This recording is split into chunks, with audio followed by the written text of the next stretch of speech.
মনে রাখবা, রিভিশন কখনো তোমাকে কেউ করায় দিতে পারে না। রিভিশন নিজেই করতে হয়।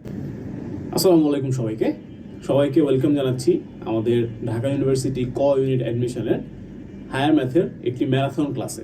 আজকের এই ম্যারাথন ক্লাসে আমরা একই ক্লাসে একসাথে পুরো হায়ার ম্যাথের যে সিলেবাসটা আছে আমাদের সেটা রিভাইজ করব এবং যতগুলা ইম্পর্টেন্ট টপিক আছে সবগুলো ইম্পর্টেন্ট টপিক টাচ করব এবং একটা পূর্ণাঙ্গ প্রস্তুতি নিব আমাদের ঢাবি ইউনিট ভর্তি পরীক্ষার জন্য। সুতরাং এই ক্লাসটা হতে যাচ্ছে একটা অল ইন ওয়ান ক্লাস।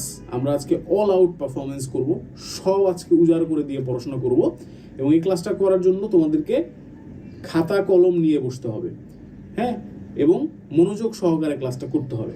মনে রাখবা, রিভিশন কখনো তোমাকে কেউ করায় দিতে পারে না।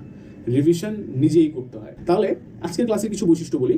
আজকের ক্লাসে আমরা খুব বেশি অঙ্ক যে করব তা না, খুব বেশি অঙ্ক আমরা করতে পারবো না। টোটাল স্লাইড সংখ্যা আজকের ক্লাসের হচ্ছে অলমোস্ট 400 স্লাইডের এই ক্লাসে খুব বেশি অঙ্ক আমরা দেখাবো না। তাহলে কি দেখাবো ভাইয়া? আমরা রিভাইসের মতো করেই রিভাইজ করবো। যত ফর্মুলা আছে রিভাইজ করবো, যত টাইপ আছে রিভাইজ করবো, যত টেকনিক আছে রিভাইজ করবো, যত শর্টকাট আছে সেগুলো রিভাইজ করবো, হ্যাঁ। এবং আমরা অঙ্ক করবো মোটামুটি 400 স্লাইডের মধ্যে হয়তো অ্যারাউন্ড 100টার মতো অঙ্ক আছে। এই 100টা অঙ্ক আমি কোনো গদবাধা নিয়ে অঙ্ক খুব বেশি আনি নাই। বেশিরভাগ অঙ্ক এরকম আমি চুজ করছি যে অঙ্কগুলো একটু টেকনিকের সাহায্যে সলভ করা যায়, যেটা পরীক্ষার হলে বসে তোমার কাজে আসবে।